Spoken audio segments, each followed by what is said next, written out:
உணவை உண்ட பிறகு இயேசுநாதர் தம் சீடர்களுடன் கெத்சமனி என்னும் தோட்டத்திற்கு வந்தார். நான் செபிக்கும் அளவும் நீங்கள் இங்கேயே இருங்கள். ராயப்பா, யாகப்பா, அருளப்பா, நீங்கள் மூவர் மட்டும் என்னுடன் வாருங்கள். ஆகட்டும் ஆண்டவரே.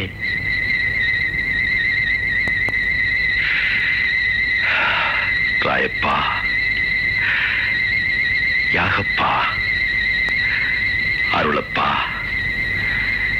என் ஆன்மா சாவுக்கு ஏதுவான வருத்தமுற்றிருக்கிறது.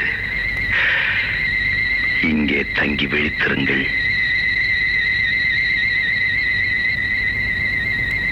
அருளப்பரே, நம்மை இங்கேயே இருக்க சொல்லிவிட்டு அவர் எங்கே போகிறார்? அவர் எங்கும் போகவில்லை. அதோ பாரும், தரையில் குப்புற விழுந்து உருக்கமாக ஜெபிக்கிறார்.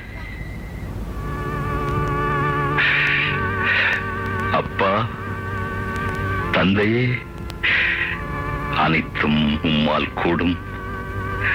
இத்துன்ப கலத்தை என்னிடமிருந்து அகற்றி அருளும்.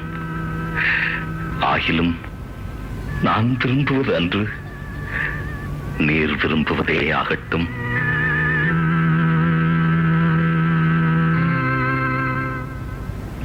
ராயப்பா, ராயப்பா, போதகரே. ராயப்பா, தூங்குகிறாயா? 1 மணி நேரம் விழித்திருக்க உன்னால் முடியவில்லையா? சோதனைக்கு உட்படாதபடி விழித்திருந்து செவியுங்கள். ஆவி ஊக்கமுள்ளதுதான், உன் உடலோ வலுவற்றது. நான் மறுபடியும் செபிக்க செல்லுகிறேன்.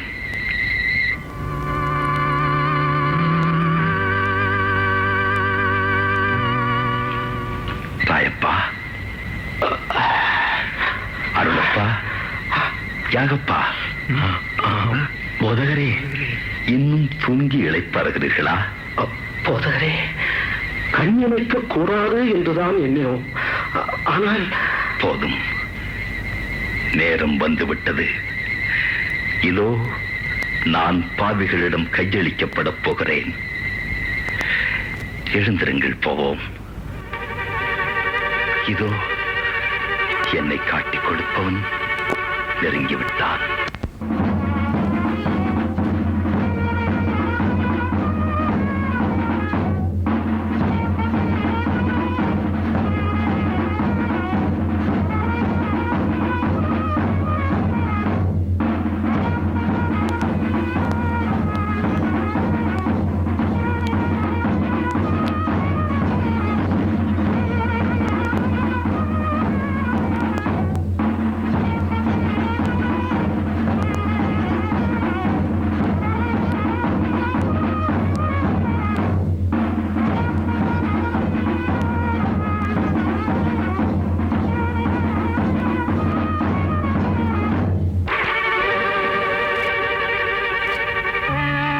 இதுதான் அந்த இடமா? இந்தியாவை சீக்கிரம் காட்டு. யாரோ வருகிறார்கள். என்ன, கையில் ஆயுதங்களோடும் தடிகளோடும் அல்லவா வருகின்றன? தலைமை குருவின் காவலர்கள் போலல்லவா தெரிகிறது. கூட வருவது யார்? நம் யூதாஸ் அல்லவா? இதோ இதோ இருக்கிறார்கள் யூதாஸ். இவர்களின் யார் அந்த இயேசுநாதர்? உடனே கைது செய்ய வேண்டும். அவசரப்படாதீர்கள், நீங்கள் எப்படியே நில்லுங்கள். நான் யாரை சென்று முத்தமிடுகிறேனோ அவர்தான் இயேசுநாதர். நல்ல யோசனை.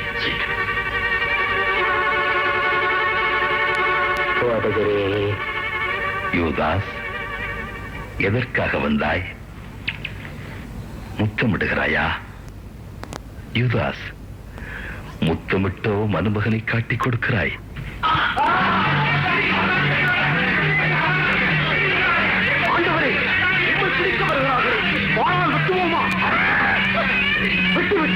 அந்த காவலாளி காதை விட்டுவிட்டு. ராயப்பா, வாளை உன் உரையில் போடு. காவலா, இதோ உன் காதை தொட்டு குணமாக்குகிறேன்.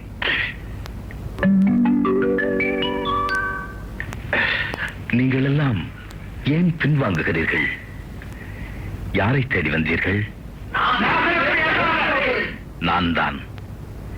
என்னை நீங்கள் தேடி வந்திருந்தால் என் சீடர்களை போக விடுங்கள்.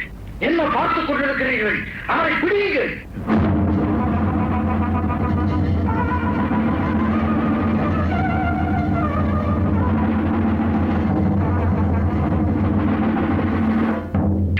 கள்வனை பிடிக்க வருவது போல வாளோடும் தடியோடும் என்னை பிடிக்க வந்திருக்கிறீர்கள். நாள்தோறும் கோயிலில் போதித்துக் கொண்டு உங்களிடையே இருந்தும் நீங்கள் என்னை பிடிக்கவில்லை. ஆனால் இது உங்கள் நேரம், இருள் ஆட்சி புரியும் நேரம்.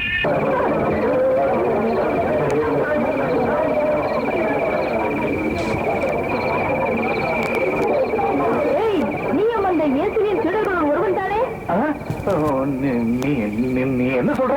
நீ என்ன சொல்றன்னு எனக்கு புரியல. இவனும் நாட்டிற்கு இயேசுவோடு இருந்தான். நான் பார்த்திருக்கிறேன். இல்லை இல்லை இல்லை, அந்த ஆளு எனக்கு தெரியவே தெரியாது. ஏய், உண்மையாகவே நீயும் அவர்கள் ஒருவன் தான். உன் பேச்சை உன்னை காட்டிக் கொடுக்கிறது. இல்லை இல்லை இல்லை, சத்தியமாக அந்த ஆளு எனக்கு தெரியவே தெரியாது. எனக்கு தெரியவே தெரியாது.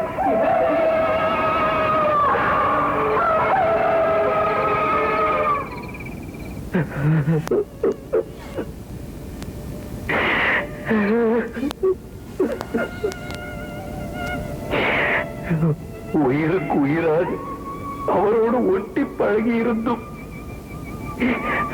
ஆபத்து நேரத்தில் அவரை தெரியாது என்று ஒரு முறை அல்ல,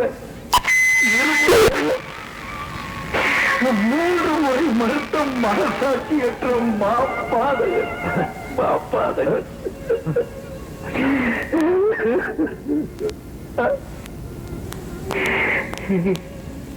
என் அண்ணல் இயேசு என்னை தன் முதல் சீடராகவே வைத்திருந்தார். என் பலவீனங்கள் எல்லாவற்றையும் அவர் புரிந்து கொண்டிருந்தார். ஆனாலும் அவர் என் மீது அளவற்ற பாசமும் நம்பிக்கையும் வைத்தார். அவரைத்தான் நான்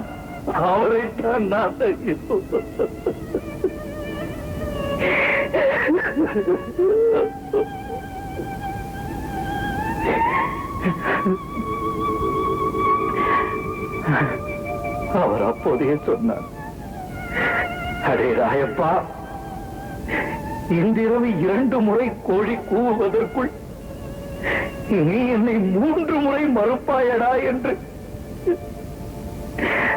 அவர் என்னை எனக்கு தெளிவாகத்தான் அடையாளம் காட்டினார். நான் தான் மூட அதை புரிந்து கொள்ளவில்லை.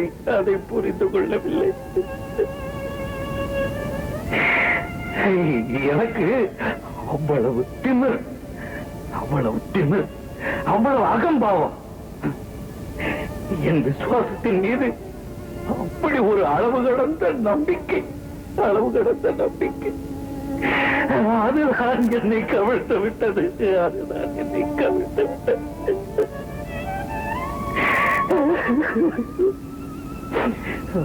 மனிதன் இயல்பில் எவ்வளவு பலகீனமானவர், அதிலும் நான் எவ்வளவு பலகீனமானவன் என்பது எனக்கு புரியாமலேயே போய்விட்டது. நிலை இயேசு தீர்ப்பிடப்படுகிறார். அவர்களே, குற்றவாளி ஒருவரை அழைத்து வந்திருக்கிறோம். இவர்தான் அந்த குற்றவாளி, நாசரேத்தோர் இயேசுநாதர். ஆளுநர் அவர்கள் இவரை விசாரித்து தீர்ப்பிட வேண்டும்.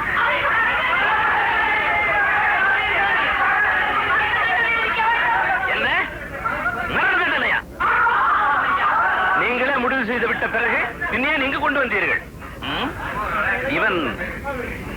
இவரா குற்றவாளி? இவர் குற்றவாளியாக இல்லாவிட்டால் நாங்கள் இங்கு வந்திருக்கவே மாட்டோமே. அப்படியானால் உங்கள் சட்டப்படி தீர்ப்பிடுங்கள், தண்டியுங்கள். எவரையும் கொல்ல எங்களுக்கு அதிகாரம் இல்லையே. இவர் செசாருக்கு வரி கொடுக்க வேண்டாம் என்று கூறுகிறார். தன்னையே அரசன் என்று கூறிக்கொள்கிறார். இப்படி மக்களை தூண்டிவிட்டு கலகம் செய்கிறார். நசரேயனாகிய இயேசுநாதரே, நீர் யூதர்களின் அரசனா? என்னுடைய அரசு இவ்வுலகத்தை சார்ந்தது அன்று. என் அரசு இவ்வுலகை சார்ந்ததாயிருந்தால் நான் யூதர்களிடம் கையளிக்கப்படாதபடி என் வீரர்கள் போராடி இருப்பார்கள். அப்படியானால் நீர் அரசர்தானோ? அரசன் என்பது நீர் சொல்லும் வார்த்தை. உண்மைக்கு சாட்சியம் கூறுவது என் பணி. இதற்காகவே பிறந்தேன், இதற்காகவே உலகிற்கு வந்தேன். உண்மையை சார்ந்தவன் எவனும் என் குரலுக்கு செவி கொடுக்கிறான். உண்மையா? அப்படி என்றால் என்ன? இவரிடம் நான் மரண தண்டனைக்குரிய ஒரு குற்றத்தையும் காணவில்லை.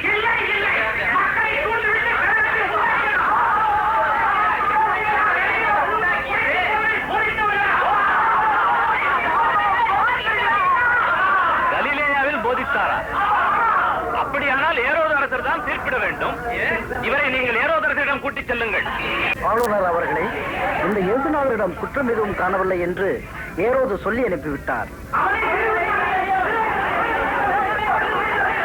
ஆளுநர் அவர்களே, இந்த இயேசுநாதருக்கு சிறு தண்டனை கொடுத்து விடுவோம். அந்த வெறியர்களின் கூச்சல் குறையும். இவரிடம் சாவுக்குரிய ஒரு குற்றத்தையும் நான் காணவில்லை.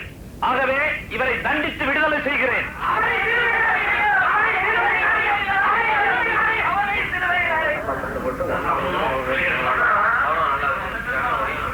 கைப்பாஸ் குருவே, பிலாத்து யோசனையில் ஆழ்ந்து விட்டாரே. என்ன செய்யலாம்? என்ன செய்யலாம்? கூட்டத்தை தொடர்ந்து சத்தம் போட்டுக் கொண்டே இருக்கும்படி தோண்டிவிடுங்கள், தோண்டிவிடுங்கள். அதை நமது ஆட்கள் திறமையாக செய்வார்களே.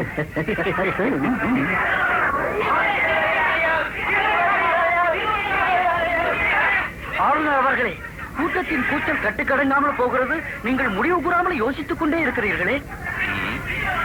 தளபதி, இது பாஸ்கா காலம்.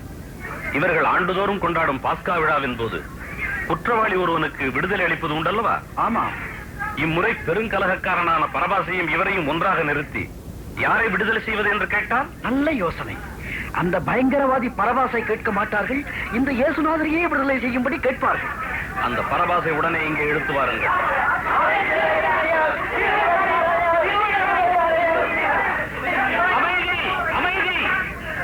உங்கள் பாஸ்கா விழாவின் போது ஆண்டுதோறும் ஒரு குற்றவாளியை விடுவிக்கும் பழக்கம் உண்டல்லவா? இதோ கொடிய கொலைகாரன், கொள்ளைக்காரன் பரபாஸ். அதோ அங்கே நிற்கும் நசரேயனாகிய இயேசுநாதர். இவர்களில் யாரை உங்களுக்கு விடுதலை செய்ய வேண்டும்? பரபாசையா, இயேசுநாதரையா? கொலைகாரன் பரபாசா வேண்டும். ஆளுநர் அவர்களே, தங்கள் மனைவி கிளாரியா அவசர கடிதம் ஒன்று அனுப்பி இருக்கிறார்கள். அப்படியா? என்ன எழுதியிருக்கிறாள்?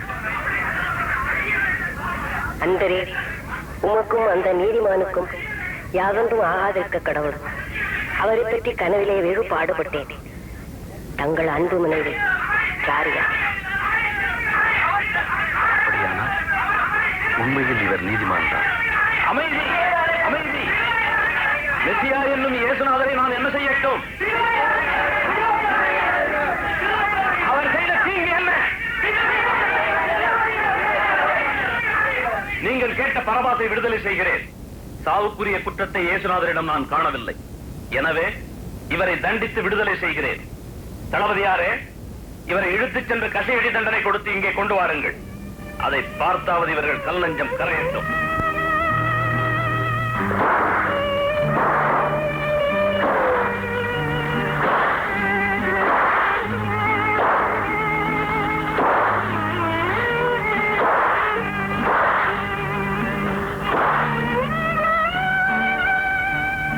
பாருங்கள், இதோ மனிதன். இந்த மனிதனை பாருங்கள். இந்த மனிதரையா? இவர் நீங்கள் பார்த்து அஞ்சும்படியாகவா இருக்கிறார்? இவரா கலகம் செய்திருப்பார்? இவரா வரி கொடுக்க வேண்டாம் என்று தடுத்திருப்பார்? குற்றமில்லாத மனிதனை தண்டிப்பது எப்படி? எங்களுக்கு சட்டம் ஒன்று உண்டு. இவர் தன்னை கடவுளின் மகனாக்கிக் கொண்டார். அதனால் எங்கள் சட்டப்படி இவர் சாக வேண்டும்.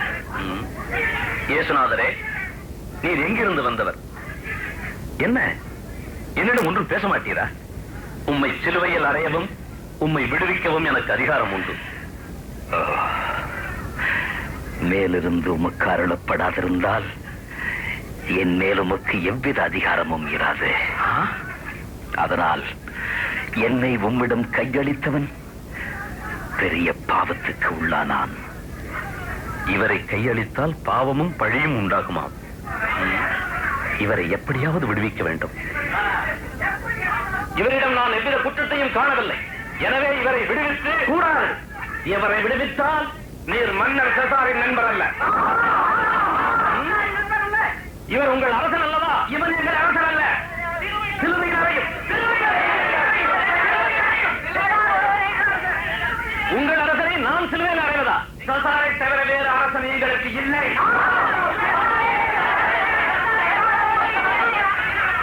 ஆளுநர் அவர்களே, குழப்பம் அதிகமாகிறது. அவர்கள் கேட்டதை கொடுத்து விடுங்கள். நீங்கள் கைகளை கழுவிக் கொள்ளுங்கள். யாரங்கே?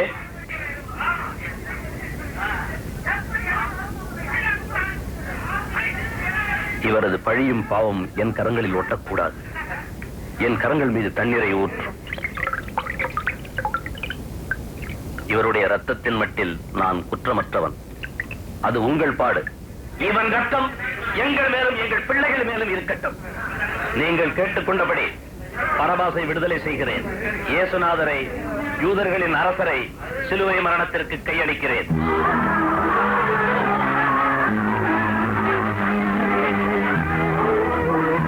நீங்கள் தண்டனையை நிறைவேற்றுங்கள். இயேசுநாதர் யூதர்களின் அரசர் என்ற குற்ற அறிவிப்பு பலகையை உடனெடுத்துச் செல்லுங்கள். சிலுவையில் சிரசு பகுதிக்கு மேல் அதை பொறித்து வையுங்கள். இவர் யூதர்களின் அரசர் அல்ல. இவர் அப்படி சொன்னதாக எழுதும். இல்லை, நான் எழுதியதுதான். போங்கள், இந்த இடத்தை விட்டு போங்க. வீரர்களே, இந்த இயேசுநாதரை சிலுவையில் அறையும் முன் தகுந்த மரியாதைகள் செலுத்த வேண்டாமா? என்ன செய்யலாம்? ஒன்று செய்யலாம். என்ன? அரசனை போல அலங்கரிப்போம். நல்ல யோசனை, நல்ல யோசனை. தன்னை அரசர் என்று கூறிக்கொண்டவர் அல்லவா இவர்? அவர் உடுத்தி இருக்கும் ஆடைகளுக்கு பதிலாக இந்த செந்நிற போர்வையை போற்றுவோம். இதோ போர்த்தியாகி விட்டது. யூதர்களின் அரசன் என்று கூறி எல்லோரும் கை தட்டுவோம்.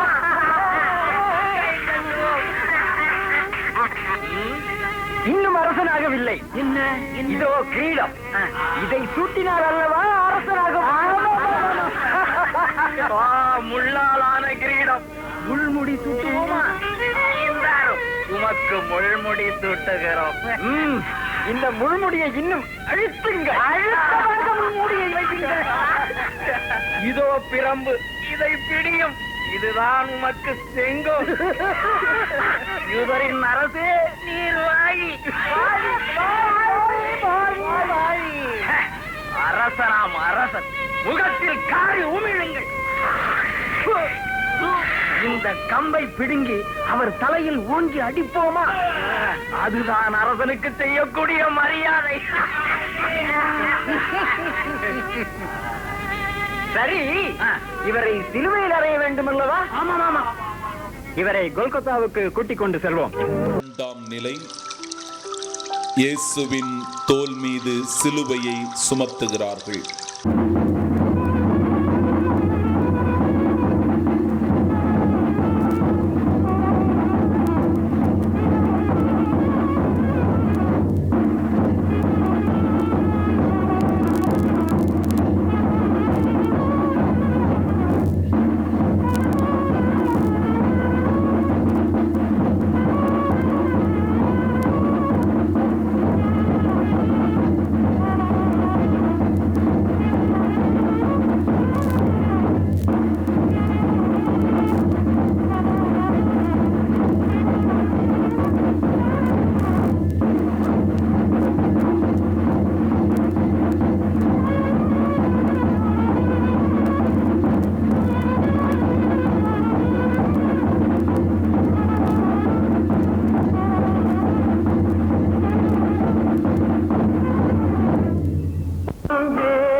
இயேசு முதல் முறையாக தரையில் விழுகிறார். விழுந்து விட்டான். என்ன திமிராய் தெருக்களில் போதித்தாய். எழுந்து நட.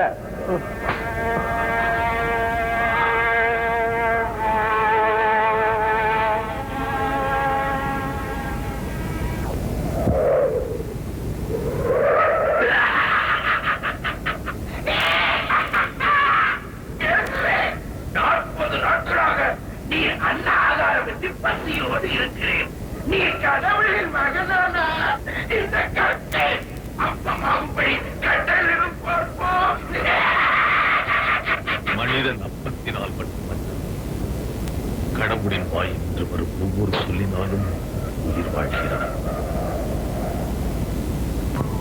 இயேசு இருந்தாலும் இயேசுவின் லட்சியங்களுக்கு எந்த சேதாரம், அலங்கார கோரிக்கைகள், சீடர்களின் சிங்கார கனவுகள், இவைகளால் இயேசு தடுமாறியதே இல்லை. சலனங்களை சமாளித்து விட்டார். வானமே வசப்படும். வேங்கையோடு மோத வேண்டிய நீ ஆந்தையின் அலறலைக் கண்டு அரண்டு விடலாமா? ஜெபிப்போம். நற்கருணை ஆண்டவரே, இயேசுவே, எனது ஆன்ம உணவாகிய தேவ நற்கருணையை அடிக்கடி உட்கொண்டு முடிவில்லாத வாழ்வை காணும்படியாகவும் ஆன்மாவை காக்கும் இந்த உடலையும் புனிதமாய் வைத்திருக்கவும் வேண்டிய மனதை எனக்கு அளித்தருளும்.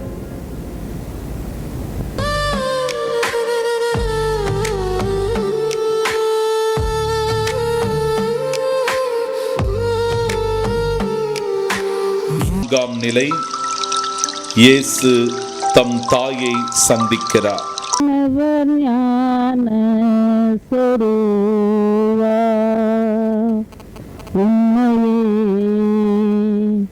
மானிட மாந்தர்கள் வணங்கிட அருள் செய். வானவர் ஞான சொருவா.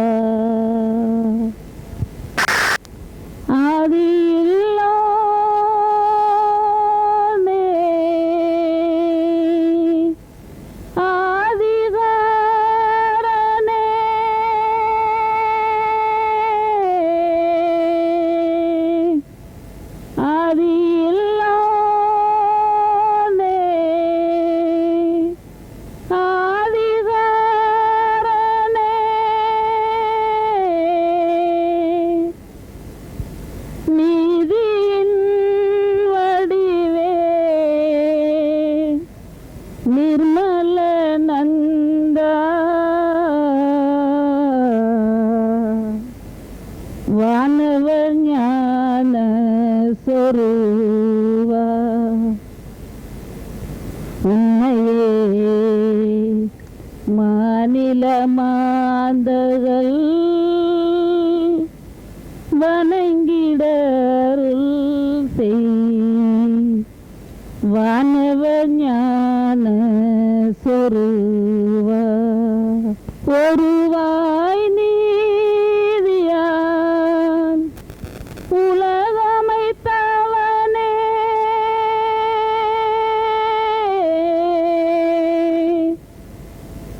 ஒருவாய் நீதியான் உலகமைத்தவனே,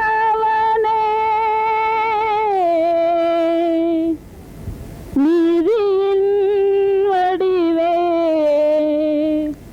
நிர்மல நந்தா. வானவர் ஞான சொருவா. உன்னையே மாநில மாந்தர்கள் வணங்கிட அருள் செய். வானவர் ஞான சொருவா.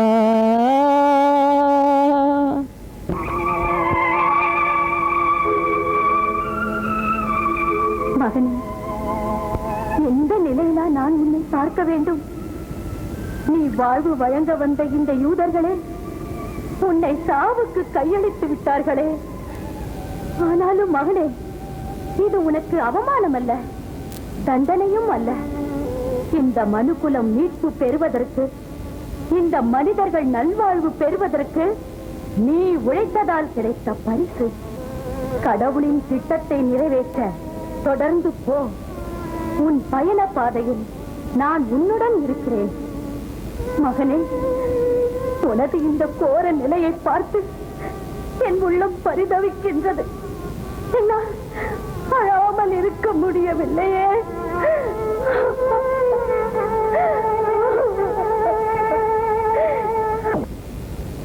வாழ்க்கைக்கு அர்த்தம் சொல்லுகிற அகராதி அம்மா.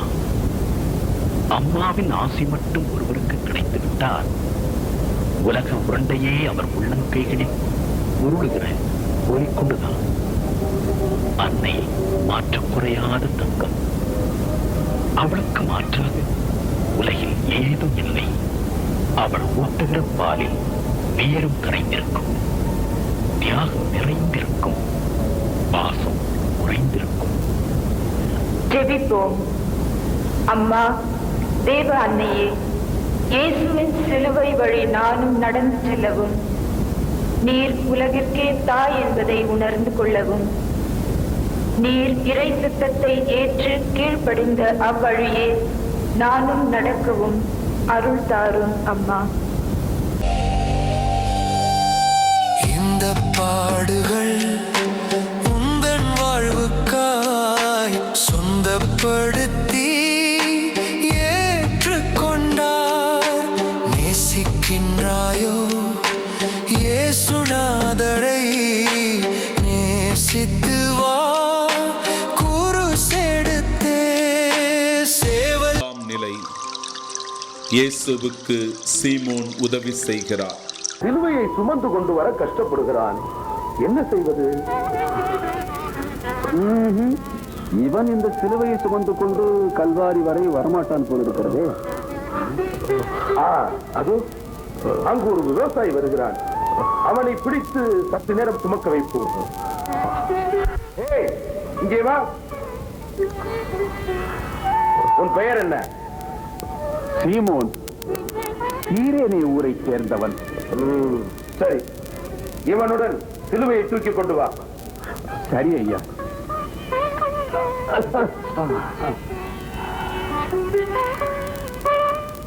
எவ்வளவு கனக்கிறது இந்த மரச்சிலுவை.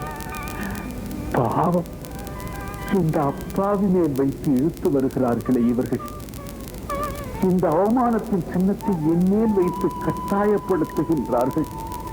இதனை சுமக்க மறுத்தால் என்னையும் கொன்று விடுவார்கள். சரி, இவர்களுக்கு பயந்து கொண்டு கொஞ்ச தூரம் சுமக்கிறேன். என்ன செய்வது?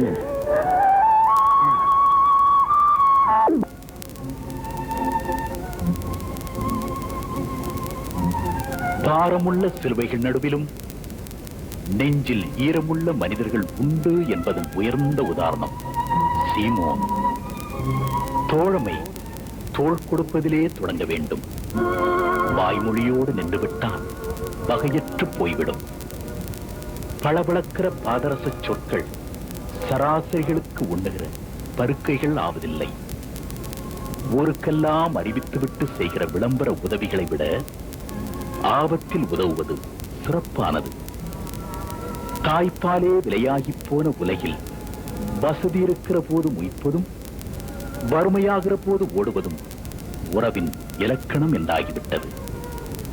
காசு வாங்காமலே வீசுகிற காற்றைப் போல பலனை பாராமல் பணியை செய்தான் சீமோனைப் போல சிறக்கலாமே.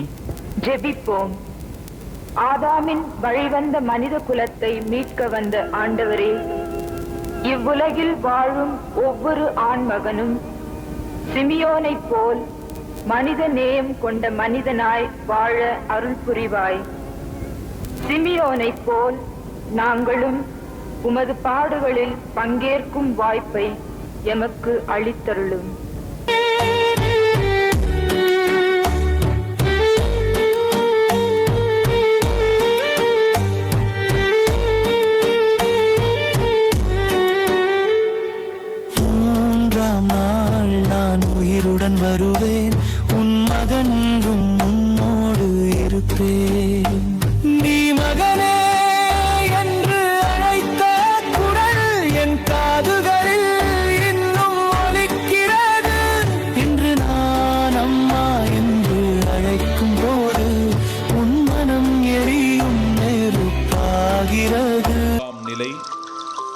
வெரோனிகா இயேசுவின் முகத்தை துடைக்கிறாள்.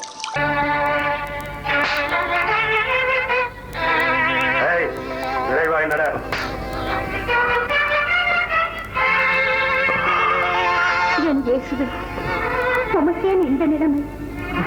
இப்படி உம்மை கொடூரமாய் சிதைத்து விட்டிருக்கிறார்களே. வியர்வையும் ரத்தமும் சேர்ந்து வழிகின்றது.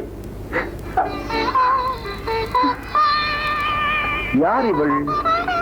ஒரு யூத பெண்ணுக்கு எவ்வளவு தைரியம்! இந்த கூட்டத்திலும் இயேசுவின் முகத்தை துடைக்க முன்வந்திருக்கிறாள். 3 வருடமா இவரோடு சுற்றி கொண்டிருந்த சீடர்கள் எல்லோரும் உயிருக்கு பயந்து ஓடிவிட்ட போது கூட இந்த பெண்ணுக்கு மட்டும் என்ன துணிச்சல்! மண்ணுக்கு தருகிற மரியாதை கூட பெண்ணுக்கு தருவதில்லை. இறைவன் மீட்டிய சங்கீதத்தில் தாளம் தப்பிய ராகங்களா இந்த பெண்கள்? பெண், இவள் தெய்வீகத்தை மானுடத்தில் மொழிபெயர்க்கிறவள். இவள் பூமிக்குள் புதைந்து கிடக்கிற எரிமலை. விளம்புகள் எழுந்தால் பிரபஞ்சம் தாங்காது. வெரோனிகா வரப்புகளை உடைத்த வரலாற்று நதி. கரைகளை பற்றி கவலைப்படாமல் பாய்ச்சல் சுவடுகளை பயணப்பாதை ஆக்கிக் கொண்டவர். பெண்களுக்கு வேலி போட நினைக்கும் போலிகளே, காற்றுக்கு கைவிலங்கு போட முடியாது. ஜெபிப்போம். ஏவாளின் வழிவந்த பெண் குலத்தையும் மீட்க வந்த ஆண்டவரே, வெரோனிகாளை போல் ஒவ்வொரு பெண்ணும் தன் உள்ளத்தில் கருணையும் கனிவும் கொண்டிருக்க செய்வீராக. 7ஆம் நிலை. 2ஆம் முறையாக இயேசு கீழே விழுகின்றார். என்ன 90 வயது கிழவன் போல் தள்ளாடி தடுமாறி நடக்கின்றாய்? என்ன வீரமாய் போதித்தாய்? உனது வீரமெல்லாம் எங்கே? நேரமாகிறது.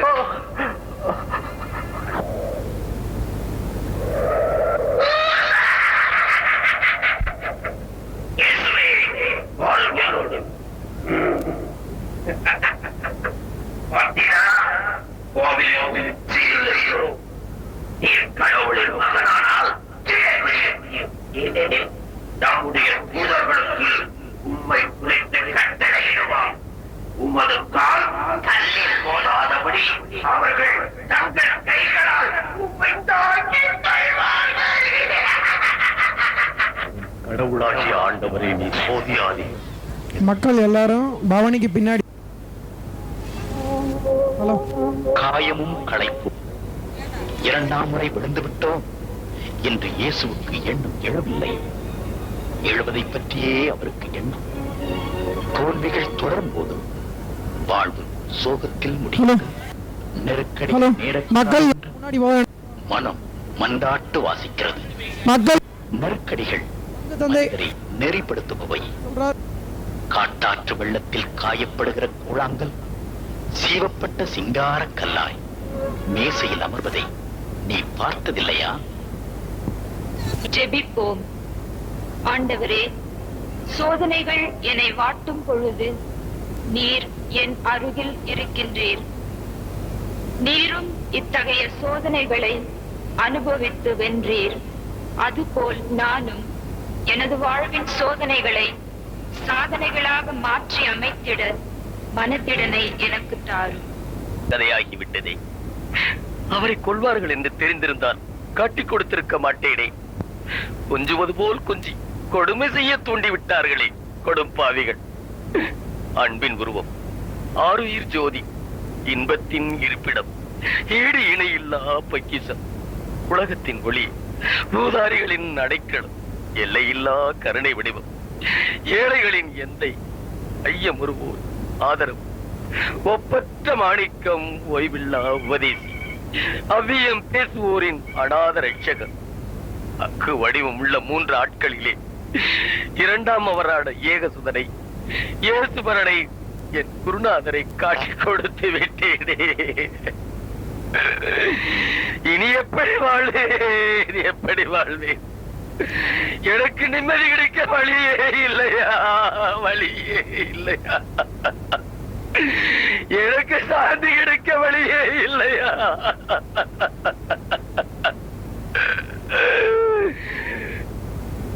இதற்கு என்ன? எனக்கு மன்னிப்புண்டா? எனக்கு மன்னிப்புண்டா? மன்னிப்பா எனக்கா? எப்படி கிடைக்கும்? கேவலம் அழிந்து போகும் அற்ப பொருளுக்கு ஆசைப்பட்டு அன்பின் வடிவம் அணையா விளக்கு அற்பர்களுக்கு அளித்து விட்டேனே, எனக்கு எப்படி மன்னிப்பு கிடைக்கும்? நில், எங்கே போகிறாய்? உண்ட வீட்டிற்கு ரெண்டகம் நினைத்த சண்டாளா, உனக்கா மன்னிப்பு? சமயம் பார்த்து சாதுரியமாய் கட்டி கொடுத்த சதிகாரா, உனக்கா மன்னிப்பு? அழிந்து போகும் அற்ப பொருளுக்கு ஆசைப்பட்டு ஆண்டவனையே காட்டிக் கொடுத்த பழிகாரா, உனக்கா மன்னிப்பு? இல்லை இல்லை, உனக்கு மன்னிப்பே இல்லை. மன்னிப்பு கிடைக்கும் என்று மதியிழந்து போகாதே. நல்லதொரு வழி காண வேண்டும் என்றால் நாண்டு கொண்டு சாவு. அதோ தெரிகிறது மரம், விரிந்த அதன் கிளைகள் விரும்பி அழைக்கின்றது. போ போ போ.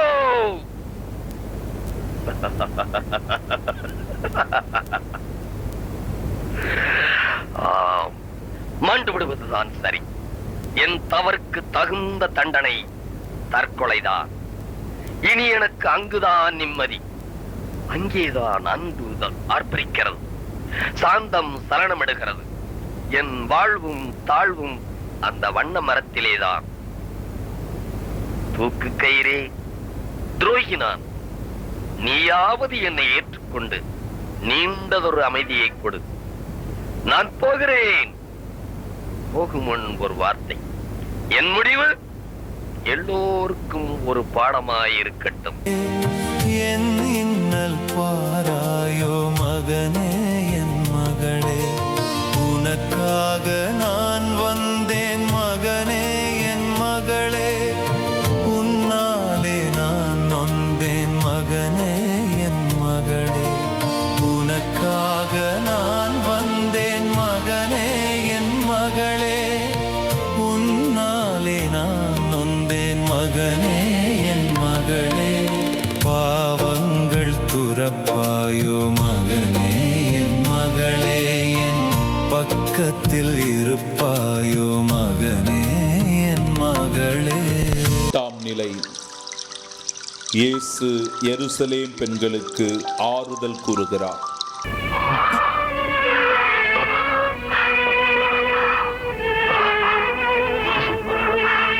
ஐயோ இயேசுவே, யாருக்கு என்ன தீங்கு செய்தார்? இன்னொருக்கு நன்மை செய்த இவருக்கா இந்த அவல நிலை? நம்மோடு இருந்த போது எவ்வளவு புதுமைகள் செய்தார். நமக்கெல்லாம் அறிவுரை கூறுவாரு.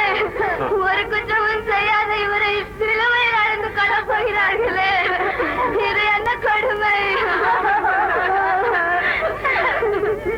இந்த கடவுளுக்கு கண்ணே இல்லையா? நல்லவர்களை இப்படி அநியாயமாய் வேதனைக்கு உள்ளாக்குகிறாரே. எருசலேம் மகளிரே, எனக்காக அழாதீர்கள், உங்களுக்காகவும் உங்கள் பிள்ளைகளுக்காகவும் அழுங்கள். ஆறுதல் துன்ப தடுப்பு அல்ல, துயரக்கடலின் துணை நிற்கிற துடுப்பு. எருசலேம் பெண்களால் அழ மட்டுமே முடிந்தது. அழுகை ஆர்ப்பாட்டமாக புறப்பட்டால் பெண்மை பெருமை பெறும். பெண்ணே, நீ இனி கண்ணில் நீர் எழுதி பார்க்காதே. அடிமைத்தனம் நீச்சல் கற்றுக்கொள்ளும். நீ விழிகளில் நெருப்பெழுத கற்றுக்கொள். ஜெபிப்போம். அழுபவர்களே, நீங்கள் பேறு பெற்றவர்கள், ஏனெனில் நீங்கள் ஆறுதல் அடைவீர்கள் என மொழிந்த இயேசுவே, எங்கள் தாயின் கண்ணீர் வீணாகாதபடி அவர்களை மதிக்கவும் அன்பு செய்யவும் அவர்கள் வழியாக உமது பேரன்பை உணரும் பாக்கியத்தை எங்களுக்கு தந்தருளும். என் பின்னே வாராயோ மகனே, என் மகளே, என் இன்னல் பாராயோ மகனே, என்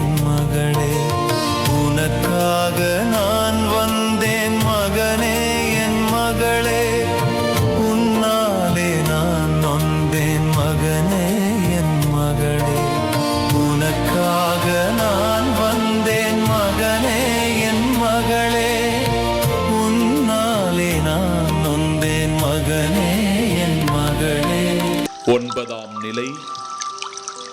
3ஆம் முறையாக இயேசு கீழே விழுகின்றார். மணமகன் பாடுகள் பட வேண்டியிருக்கிறது.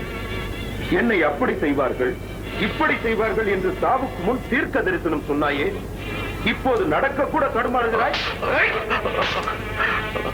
நாளை ஓய்வு நாள், ஆயத்தம் செய்ய வேண்டும். இவன் இப்படி நடந்தால் நாம் கொல்கத்தா போய் சேர முடியாது. நம்மை மிகவும் தொந்தரவு செய்கிறான். இருக்கின்ற நிலைமையை பார்த்தால் இங்கேயே இறந்து விடுவான் போல இருக்கிறது. தூக்கி நிறுத்துவனை. இப்பொழுது நீ என்னை தண்டனைக்கு வணங்கினால் இவை அனைத்தையும்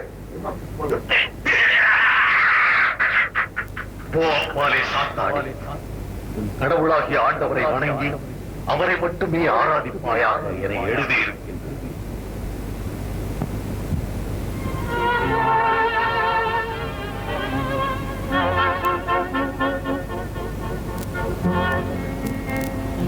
நதி நடந்து போகிறது.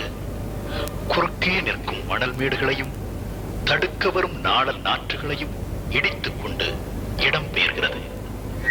காலில் குத்திய முள்ளுக்காக பயணத்தை ஒத்தி போடுபவர் இலக்கு இடத்தை அடைய இயலாது. நீரோட்டமும் போராட்டமும் தொய்வில்லாமல் தொடர வேண்டும். முயற்சிகள் இல்லாவிட்டால் முயல்களும் ஆமையாகிவிடும். தடைகள் இல்லாவிட்டால் வாழ்வே விரக்தியாகிவிடும். விதை விழாமல் மரம் கண்பிடிப்பதில்லை.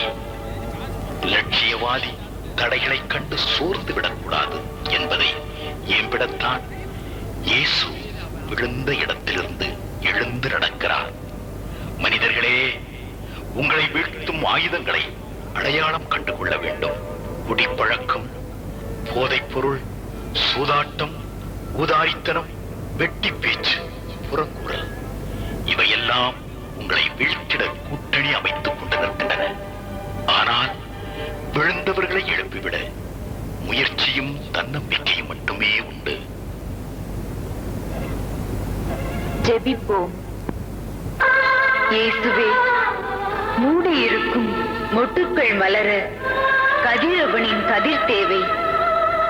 வாழ நிற்கும் எங்கள் நெஞ்சங்கள் மலர உன் அருள் ஒளி தேவை. நாங்கள் பாதை மாறி வீழ்ந்துவிட்ட நிலைகளிலிருந்து எழுந்து உன் பாதையின் வழி நடக்க அருள் தாரும். பாரினில் உமக்காய் வாழ்ந்திடுவேன். பாசம் என் மேல் நீர் வைத்ததினால் பரிசுத்த வாழ்வை எனக்களித்தீர். பாசம் என் மேல் நீர் வைத்ததினால் பரிசுத்த வாழ்வை எனக்களித்தீர். பாடுகளை நான் ஏற்றிடுவேன். பாரினில் பொருளுக்கு ஆசைப்பட்டு பரமபிதாவின் புதல்வனை பாவி நீயும் காட்டி தந்தாய். பாவி நீயும் காட்டி தந்தாய். இவன் வழி நமக்கு வேண்டாமே. இறைவன் காட்டிய பாதையில் இது போல் சோதனை வென்றிடுவோம். இறைவனின் பாதம் சென்றிடுவோம். இறைவனின் பாதம் சென்றிடுவோம். 10ஆம் நிலை. இயேசுவின் ஆடைகளை களைதல்.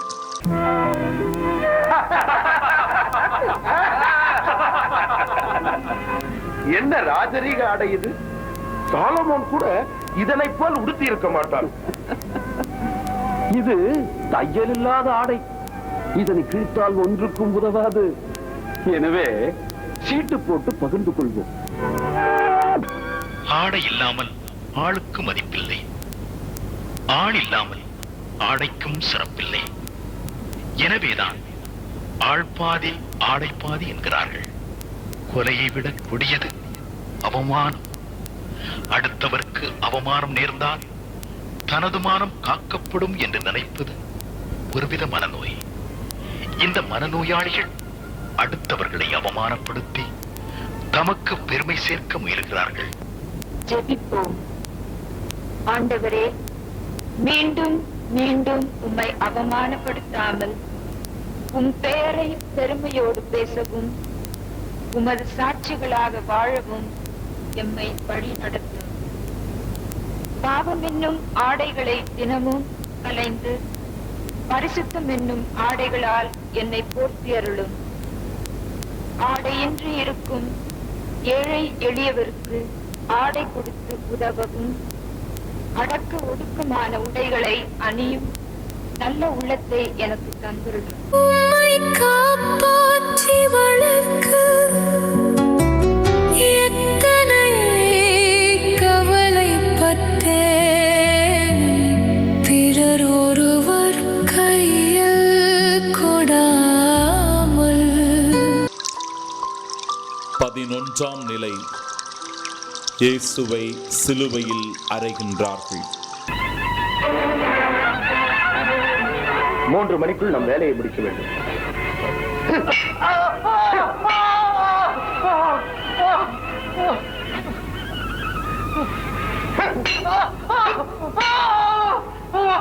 இவன் உடலில் ஒன்றுமே இல்லை. இன்னும் சற்று நேரத்தில் இறந்து விடுவான்.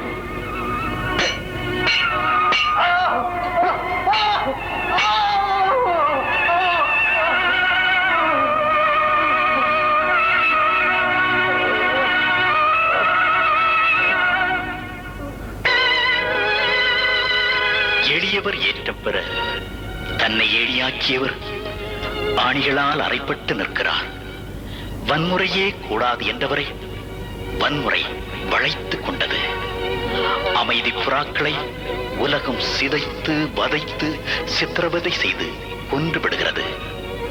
வாழ்நாளில் வாழெடுக்காத இந்த முள்முடி மன்னர் காயப்பட்டதால் வரலாறே காயப்பட்டது. கண்ணுக்கு புலப்படாமல் ஊர்ந்து போகிற எறும்புக்கு கூட வாழ்கிற உரிமை உண்டு.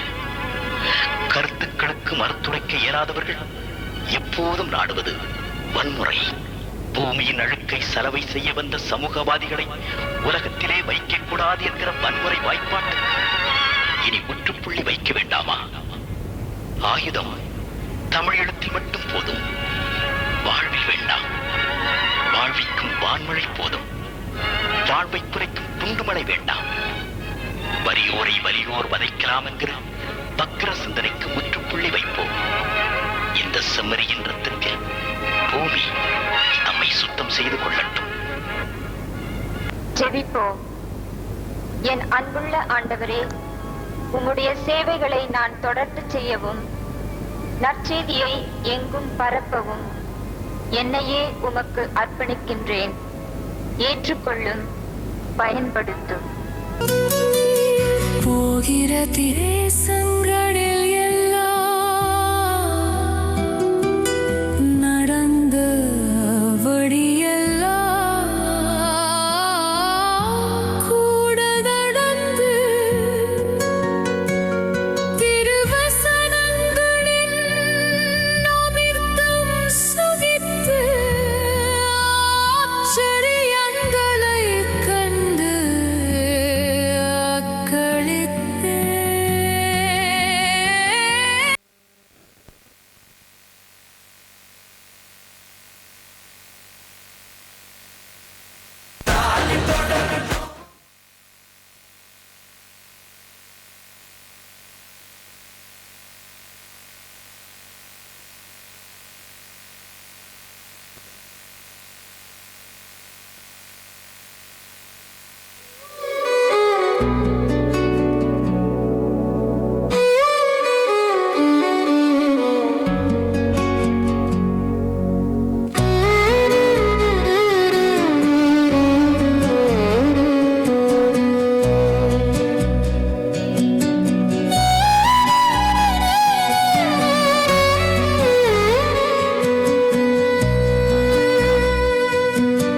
மண்ணுக்கு போகும் மனிதா, நீ மனம் திருந்த மாட்டாயோ?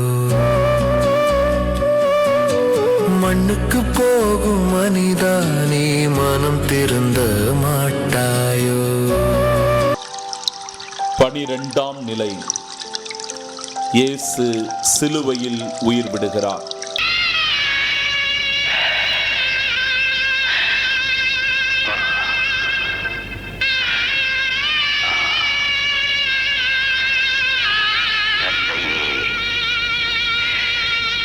என் ஆவியை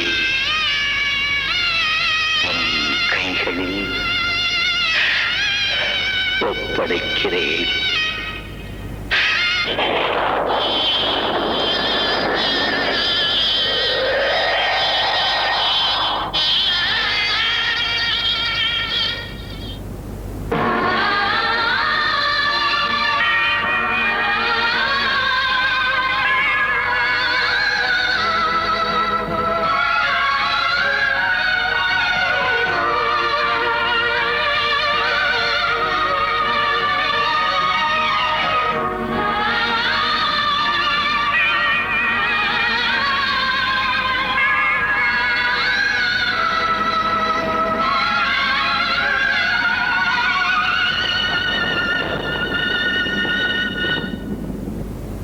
மௌனமொழி பேசும் மனதில் மயக்கம் கலைந்திடுமோ. மனித முழுமையிலே மகிமை பிறந்ததுவே இறப்பு நிகழ்ந்திடுமோ. இறைவன் வாழ்வும் முடிந்திடுமோ. இறப்பு நிகழ்ந்திடுமோ. இறைவன் வாழ்வும் முடிந்திடுமோ.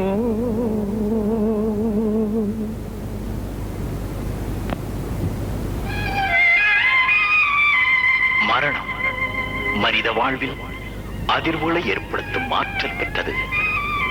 உடலில் பழுதான உறுப்புகளை மாற்றுகிற அளவிற்கு அறிவியல் வளர்ந்திருக்கிறது. பிரிந்து போன உயிருக்கு பதிலாய் மாற்று உயிர் பொருத்துகிற வித்தையை மனிதன் இன்னமும் கண்டிடவில்லை. உயிருக்கு மாற்று இல்லைதான். ஆனால் லட்சிய வீரர் உயிருக்கு மாற்றார். கொள்கையை நேசிக்கிறார். உயிரை விற்று கொள்கையை வாங்குகிறார். சிலருக்கு சாவின் தள்ளுபடி வாழ்வாகவும் வாழ்வோ மலிவு விலை சாவாகவும் ஆகிவிட்டது. இயேசுவுக்கு உயிரை விட லட்சியம் பெரிதாக தெரிந்தது. போராளியின் மரணத்தில் போராட்டம் வெற்றி பெறும் என்பது வரலாறு சொல்லுகிற பாடம். உடலை கொல்லுகிறவர்களால் ஆன்மாவை அசைக்க கூட முடியாது. கொள்கை உடையவர் கொஞ்ச காலம்தான் உயிர் வாழ்வர். கோழைக்கு மரணம் தவணை முறையில் வருகிறது. வாழ்ந்த நாட்கள் அல்ல வரலாறு, வாழ்ந்த முறையே வரலாறு. 33 ஆண்டில் தன் மூச்சை முடித்துக் கொண்ட இயேசு 2000 ஆண்டுகளாய் இன்னமும் உயிர் வாழ்வது மரணம் அவரை வெற்றி கொள்ளவில்லை என்பதன் அர்த்தம் தானே. ஜெபிப்போம்.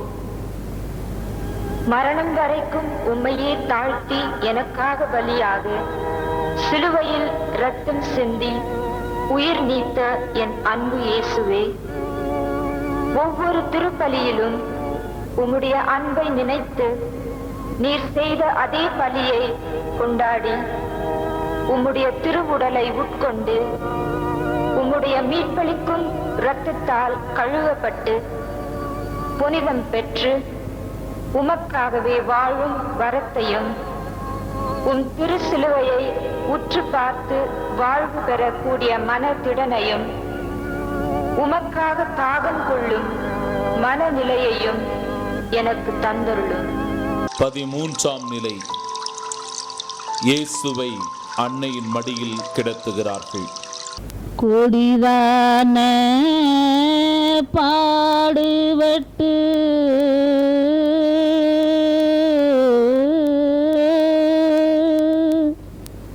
குருசில் மடிவதற்கோ விடை கேட்க வந்த என் கண்மணியே,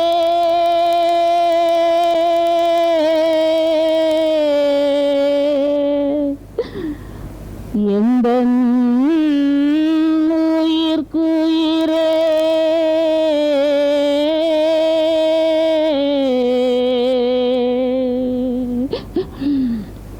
என் சகல பாக்கியமே சுந்தர மனோன்மணியே ஜோதி சுடர்வான் வெளியே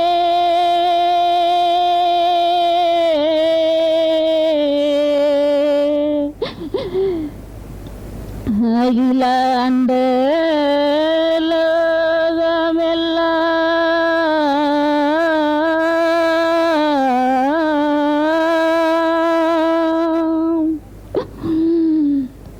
நாகட்டும் என்ற சொல்லால் அமைந்த திருமுதலே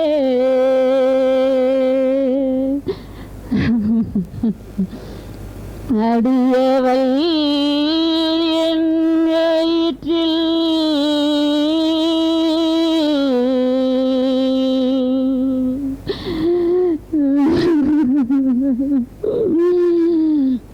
அற்புதமாய் உருவெடுக்க அவதரித்த என் கண்மணியே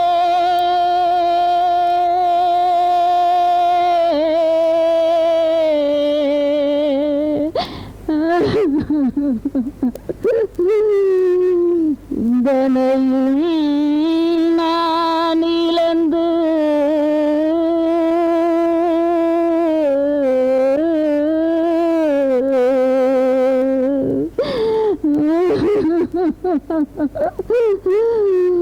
உயிர் தரித்திருப்பேனோ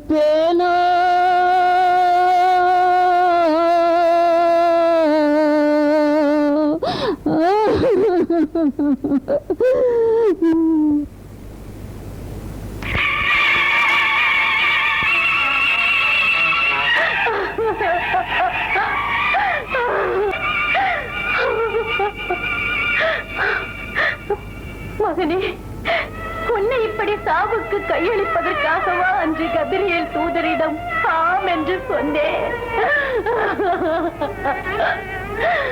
உன் உள்ளத்தை ஒரு வாழ் ஊடுருவும் என்று சிமியோன் இறைவாக்கு உரைத்தது இதை குறித்துதானா?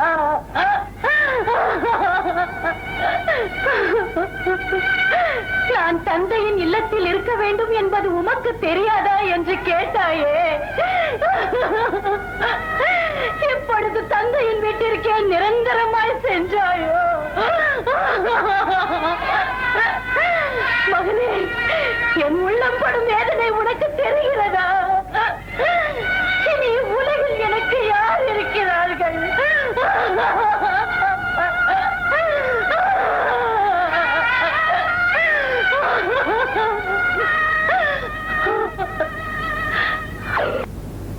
அம்மாவை பிள்ளைகள் மறந்து போவார்கள்.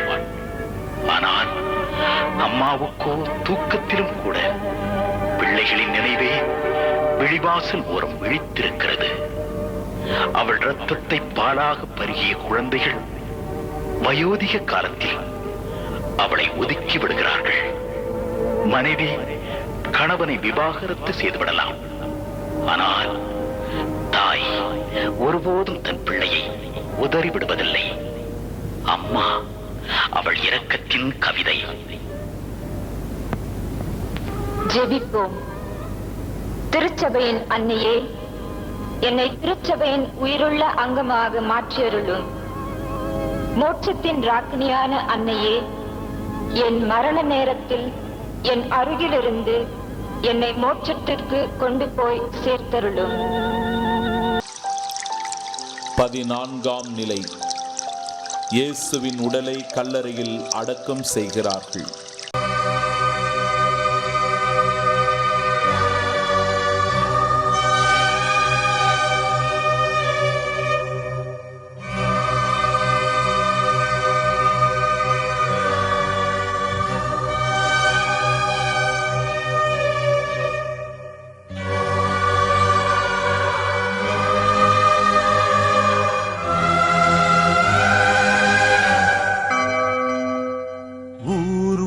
போகுது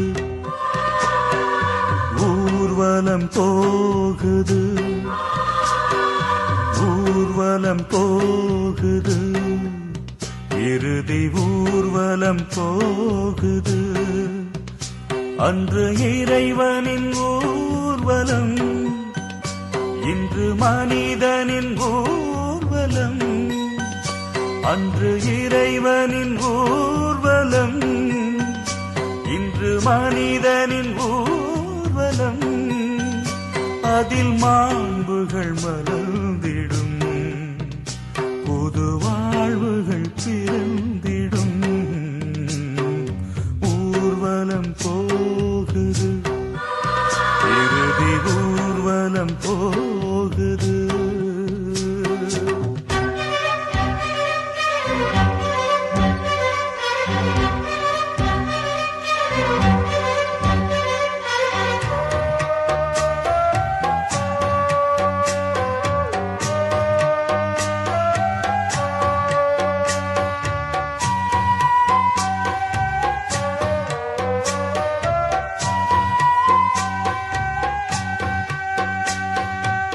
சுமையில்லாமல் பயணமில்லை, சுவையில்லாமல் வாழ்வுமில்லை. சுமையில்லாமல் பயணமில்லை, சுவையில்லாமல் வாழ்வுமில்லை. சுமைகளை விரும்பி ஏற்றிடும் தோள்களில் சுமையும் சுவையாகும், இறைவனின் வழியாகும். சுமையும் சுவையாகும், இறைவனின் வழியாகும். ஊர்வலம் போகுது, ஊர்வலம் போகுது.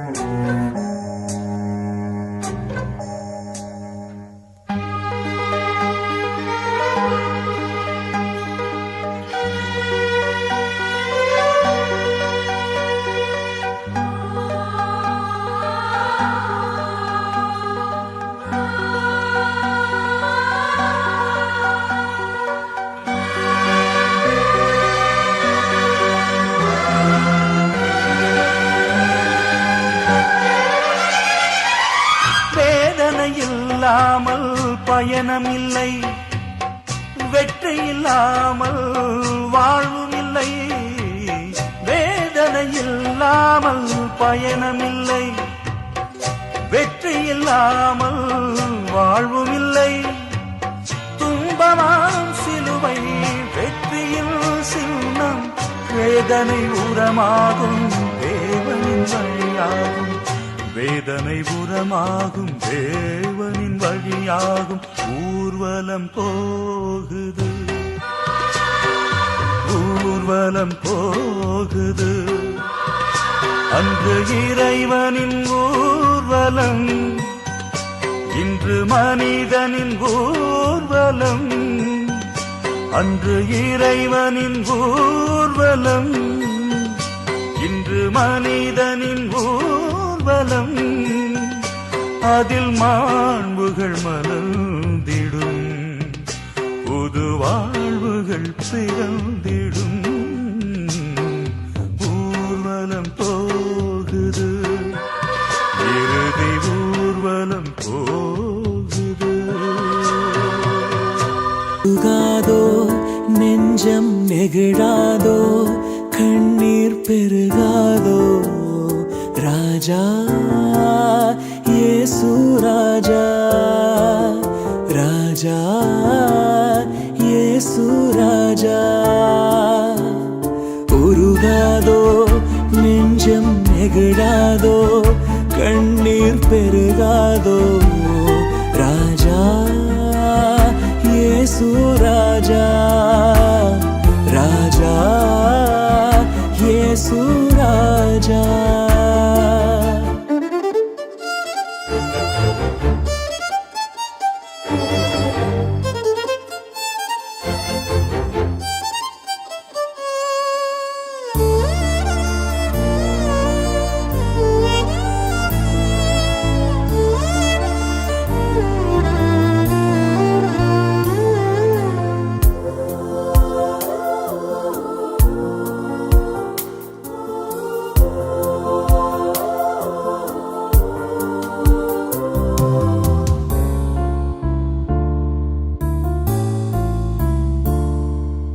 கல்வாரி காட்சியை கண்டிடும் கல்மனம் கலங்கிய கரைந்திடுமே. கல்வாரி காட்சியை கண்டிடும் கல்மனம் கலங்கிய கரைந்திடுமே. கர்த்தாவே உம் அன்பை நினைக்கையில் எந்தன் உள்ளமும் நொறுங்கிடுதே. உருகாதோ நெஞ்சம் நெகிழாதோ கண்ணீர் பெருகாதோ ராஜா இயேசு ராஜா.